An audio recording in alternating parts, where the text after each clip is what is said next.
Hello learners, welcome to unfold you, your best study partner. मैं हूं doctor सतपिंदर, आपकी biology mentor. और आज इस वीडियो लेसन में हम करने वाले हैं about cell and certain components of cell like cytoplasm, endoplasmic reticulum, mitochondria, lysosomes and chloroplast. So let's see these components. Cytoplasmic जो मैट्रिक्स है वो साइटोप्लाज्म का पार्ट है और वो एक सेमी फ्लूइड कोलाइडल कॉम्प्लेक्स है और मैट्रिक्स है जिसके अंदर सारे ऑर्गेनाली सस्पेंडेड है, राइट। तो उसके अंदर बहुत सारा कंपोनेंट तो वाटर से ही बना हुआ है। Then we have certain cell organelles like ER, that is endoplasmic reticulum, Golgi, lysosomes, mitochondria, plastids, nucleus and vacuoles.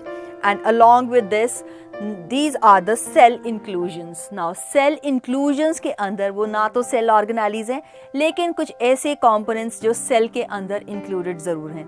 वो components हो सकते हैं glycogen के granules, some food granules, so it can be carbohydrates, some gums or raisins like in case of plants. Okay? तो ये है 3 components जिसको हम अब एक एक करके देखते हैं। Now cytoplasm is the plasma membrane के अंदर जो fluid matrix present है उसको हम cytoplasm बोलते हैं। It consists of several organelles that can perform distinct functions. तो हर organelle जो cytoplasm के अंदर located है उसका अपना एक function है। Now functions of cytoplasm is that it supports and suspends the cell organelles and molecules. Cellular processes occur in cytoplasm such as formation of proteins जो है वो cytoplasm में होती है। इस process को जो formation of proteins है इसको translation बोलते हैं। ये RNA की help से होता है लेकिन ये process कहाँ पे हो रहा है? It is taking place in the cytoplasm. Now it allows movement of substances in the cells such as hormones है, उसकी जो movement है उसके लिए भी cytoplasm help कर रहा है and it dissolves the cellular waste. तो वो watery fluid component matrix like जिसने ये सारे functions करने हैं that is cytoplasm. Now coming on to the endomembranous system. When I say endomembranous, endo का मतलब है inside the cell and membrane का मतलब है membranous structures which occur inside the cell, out of which the first membranous structure is endoplasmic reticulum. So remember the word endo means inside, reticulum means plasma membrane का एक network है, right? And plasmic word आया है plasma membrane से. So what do we actually conclude कि ये जो endoplasmic reticulum है ये plasma membrane का कुछ reticulum या network है which is present inside the cell. This name was given by the scientist Porter in 1953. It forms the skeletal framework of the cell and it is made up of cisternae, tubules and vesicles. It is more developed in metabolically active cells. That means ऐसे cells जो ज़्यादा reactions कर रहे हैं, chemical reactions कर रहे हैं, active cells, protein synthesis कर रहे हैं, right? तो उन cells में ज़्यादा हैं लेकिन simple है storage cells में जिनका इतना active metabolism नहीं है, right? So function is it provides a large surface area, intracellular transport के लिए help कर रहा है, cytoskeletal framework के लिए help कर रहा है, right? Now we have different types of endoplasmic reticulum. Endoplasmic reticulum can be classified into 2 types. तो endoplasmic reticulum, first of all you should understand that ये endoplasmic reticulum है, this is the cell, this is the nucleus. अब nucleus की यहाँ पे double membrane है, okay? So nucleus has got double membrane whereas endoplasmic reticulum is attached to the outer membrane of the nucleus. So this structure naturally you can see here it is very well evident that it provides a cytoskeletal framework of the cell, okay? अब ये जो endoplasmic reticulum है it can be of 2 types. It can be a smooth endoplasmic reticulum which is called as SER and it does not contain any ribosomes और ये क्या करती है ये lipid synthesis के लिए, that means lipids क्या होते हैं? Lipids are fat molecules, उनको ये synthesize करती है। Whereas on the other hand ये है rough endoplasmic reticulum because इसका structure कैसा दिखता है? Granular दिख रहा है, okay? ये granules actually में क्या हैं? These are the ribosomes. So because of the presence of these ribosomes, this endoplasmic reticulum looks rough और इसको हम बोलते हैं RER, rough endoplasmic reticulum। और ये rough endoplasmic reticulum प्रोटीन्स की सिंथेसिस करती है। तो इसके साथ ही हमें एक और स्ट्रक्चर पता चल गया that it helps in the synthesis of proteins as well as lipids, okay? And ये membrane biogenesis में help कर रही है। As we know, membrane is formed up of carbohydrates, proteins and lipids। तो membrane की formation के लिए endoplasmic reticulum is important। Now this is the structure, this is the nucleus, a three-dimensional structure और nucleus के साथ ये endoplasmic reticulum joined है। This endoplasmic reticulum you can see the granular structure which is the rough endoplasmic reticulum synthesizing proteins, whereas ये जो structure है this is the smooth endoplasmic reticulum without the ribosomes, without the presence of ribosomes, and it helps in the formation of lipids or fats, right? Now we have the Golgi apparatus. Golgi apparatus, the name comes from the name of the scientist, that is Camillo Golgi in 1898. ये Golgi apparatus सब cells में होता है except sieve tubes of plants, sperms of bryophytes and pteridophytes, RBCs of mammals, right? But at the same time you should also know कि जो भी membrane bound organelles हैं ये prokaryotic cell में नहीं present है, okay? So non-membrane bound can be present, but membrane bound organelles like Golgi, mitochondria, vacuoles, lysosomes are absent in a prokaryotic cell or in all members of kingdom Mondra, that means all bacteria. Let's see the structure of this one. This is the Golgi apparatus. So ये sacs की तरह, sacs, what are sacs? Basically बोरियां हैं, okay? So that means Golgi apparatus के अंदर इस तरह से sacs या cisternae बोल सकती हूँ। Technically इसको एक दूसरे के ऊपर stacked हैं। यहाँ पे there is a cis phase, it is written cis phase। तो जो भी substances endoplasmic reticulum से क्या बन के आएगा? Proteins from the RER and lipids from the SCR, they will enter inside the cis phase into the Golgi complex। वहाँ पे अंदर इन substances की modification होगी, मॉडिफाई होके उनको पैक कर दिया जाएगा और पैक करके उनको इन वेसिकल्स की फॉर्म में Golgi के दूसरे एंड से, जिसको हम ट्रांसफेज बोलते हैं, यहाँ से इसको बाहर डिस्पोज ऑफ कर दिया जाएगा into the cytoplasm. And these substances which are enclosed inside these secretory vesicles can be later on used by the organelles of the cell for various functions, okay? तो इस तरह से Golgi apparatus work करता है।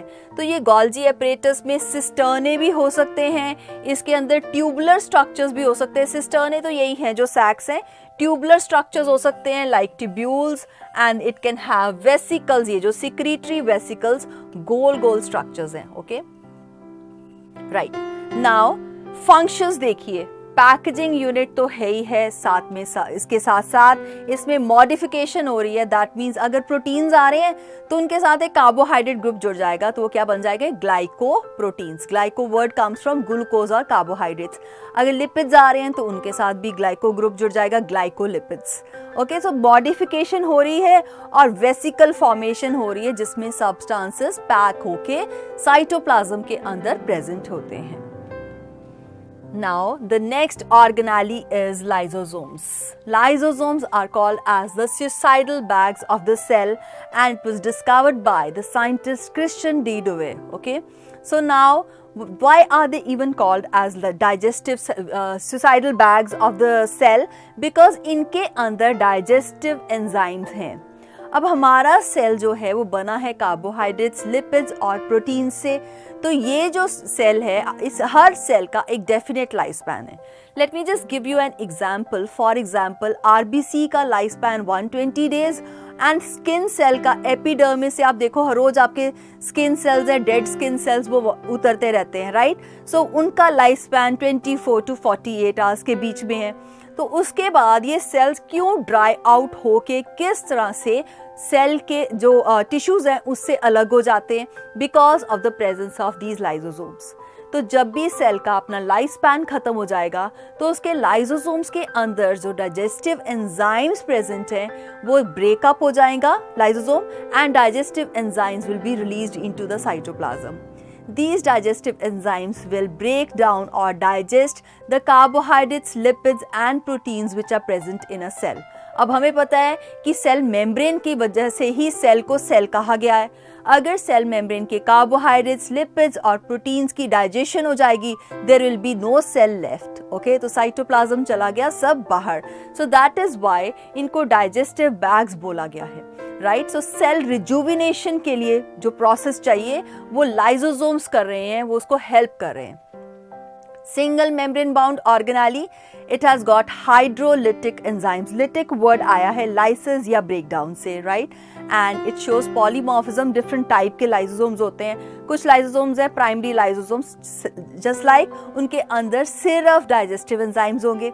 लेकिन कई हैं secondary lysosomes, उनके अंदर डाइजेस्टिव एंजाइम्स के साथ साथ फूड मिक्स हो जाता है ताकि डाइजेशन हो सके.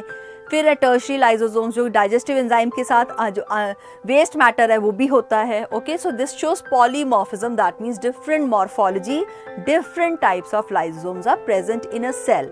सो it is at different stages of their functioning. Then they are generally rounded या irregular हो सकते हैं. They occur in all cells except RBCs.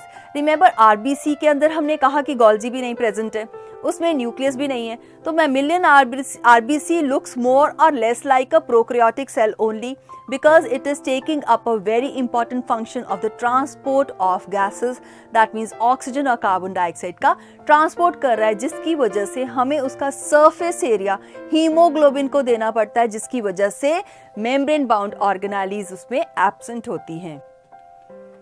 Now it is formed by the GERL, that means Golgi Endoplasmic Reticulum Lysosome System.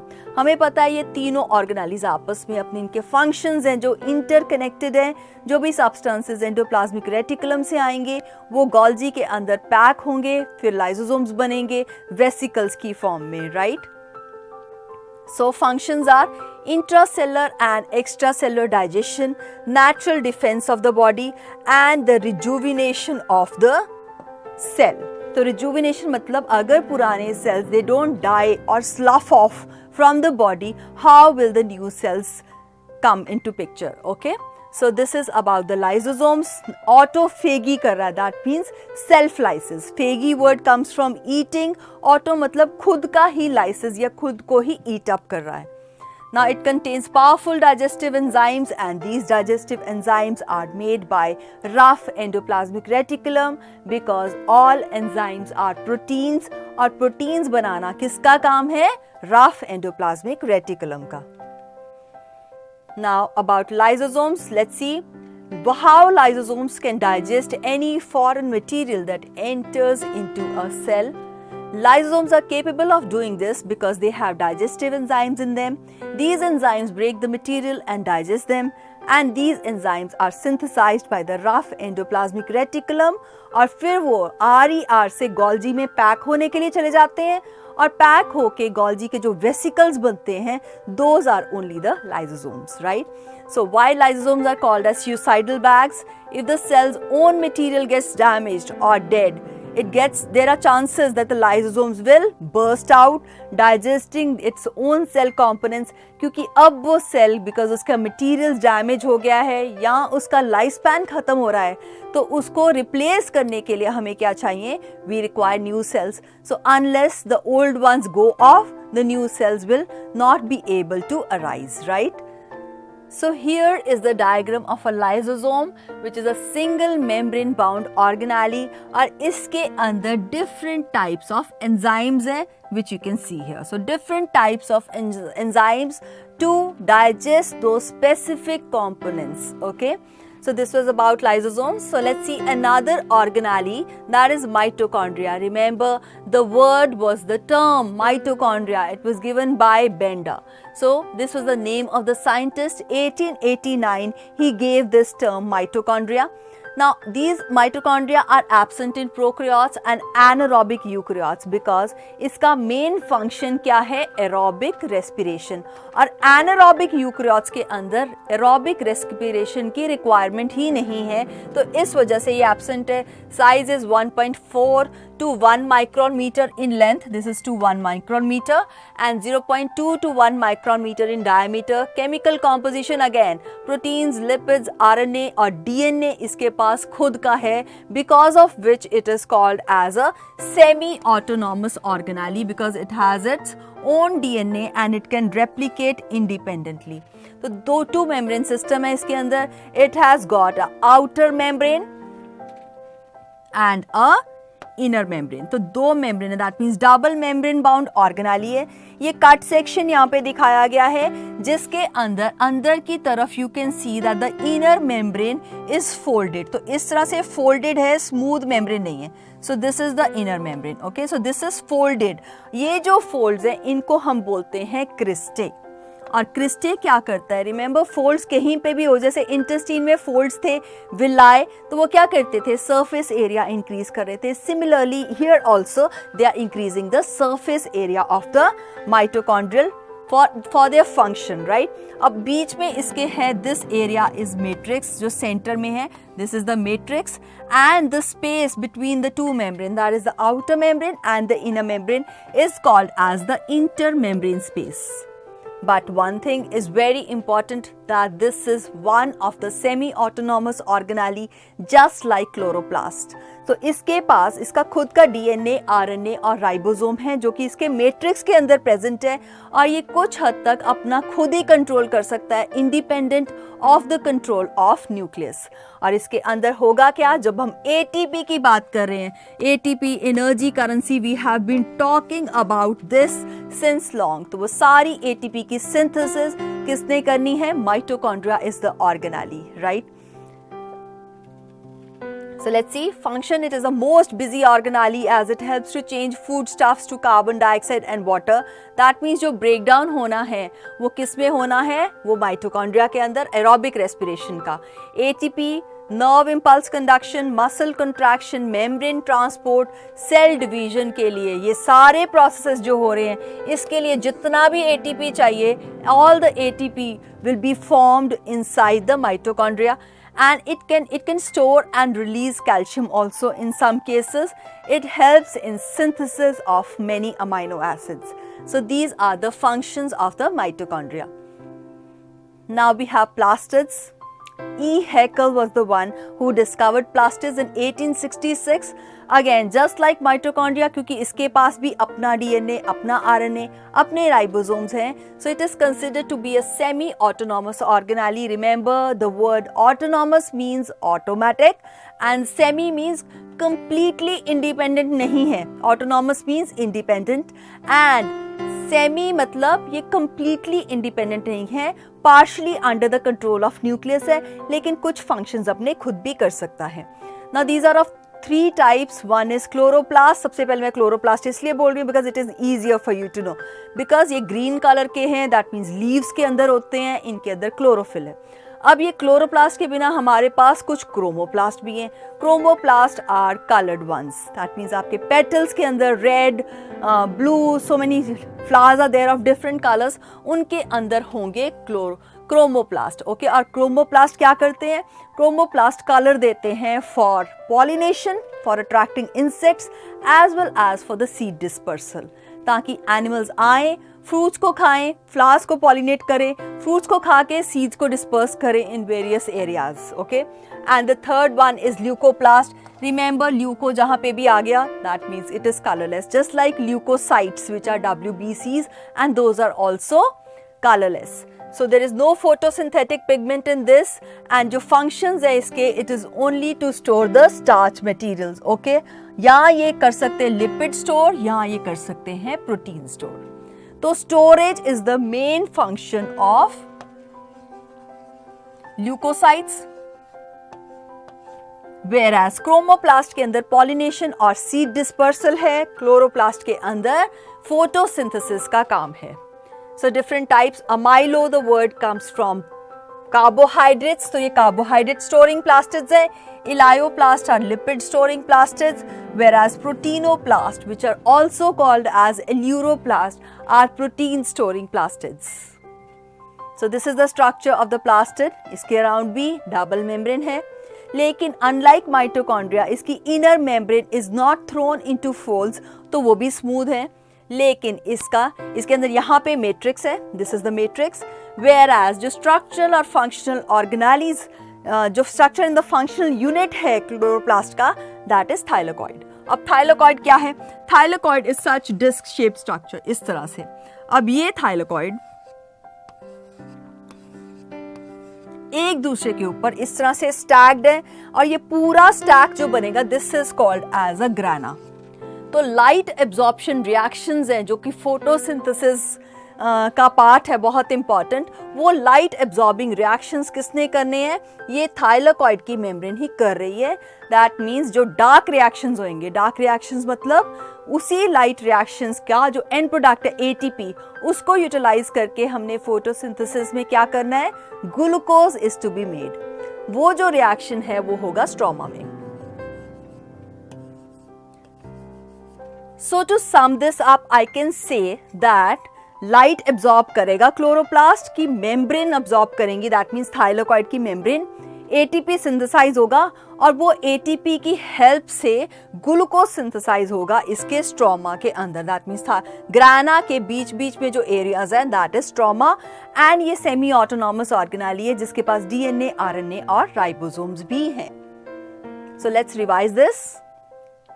What is endomembranous system? Remember, endo word means inside. Membrane तो membrane से ही word आया, तो वो system है क्या? तो rough endoplasmic reticulum and smooth endoplasmic reticulum. That means ER से जो भी materials बनेंगे, they will go into Golgi for modification and packaging and be released out in the form of vacuoles and lysosomes. So all these four organelles will form the endomembranous system of the cell because their functions are interconnected. Now give term for the following. One is circulatory system of the cell. जो भी cell का cytoplasm है, that forms the circulatory system because उसके through ही substances transport हो रहे हैं. Then is packaging unit of the cell is Golgi because substances जो RER से आ रहे हैं या SER से आ रहे हैं, that is proteins and lipids respectively, will be packed with the help of Golgi apparatus. Whereas the kitchen of the cell is chloroplast because it helps in formation of food because it has presence of the green pigment which is required for the process of photosynthesis. Now what is membrane biogenesis? Membrane biogenesis. Now if you split the word you will understand genesis word हमेशा आता है formation से. तो membrane की formation को membrane biogenesis बोलते हैं. अब membrane की genesis के लिए हमें चाहिए carbohydrates, lipids and proteins and these will be formed by the endoplasmic reticulum along with the Golgi which will help to pack and modify those proteins. Okay, so membrane biogenesis is the process of formation of membrane of the cell. What are the functions of the following? Endoplasmic reticulum, Golgi bodies and mitochondria. Now see, endoplasmic reticulum has got, it forms the cytoskeletal framework of the cell, helps in formation of proteins and lipids also. Whereas Golgi apparatus helps in the packaging and the modification of various substances which are present in the cell. Whereas mitochondria helps to form the ATP during aerobic respiration. So these are the functions of these three important organelles which are present here. So this is all about these 4-5 organelles which we have studied in this video lesson. In the further video lessons, we'll be taking up other organelles of the cell. Till then, keep learning, keep sharing. Thank you so much.